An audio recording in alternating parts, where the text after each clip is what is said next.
माझ्या तोंडावरती आनंद बघताय आणि हा आनंद कशासाठी माहिती का? कारण आज मला जायचं होतं हळदीसाठी. आता जवळचंच एक लग्न होतं आणि म्हटलं चला आज आपण हळदीला जाऊया.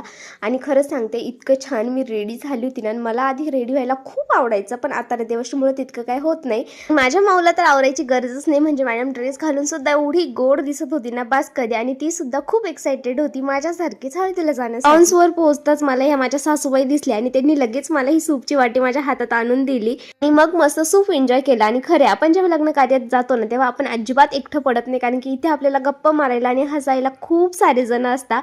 आणि खरंच सांगते मी एकटीच होते, पण मला इतकं छान वाटत होतं ना बास कधी. आता इथे मला देवश्रीला सांभाळायचं अजिबात टेन्शन होतं, कारण की माझ्या माऊला नाही, इथे खूप साऱ्या आज्या आणि आत्या होता.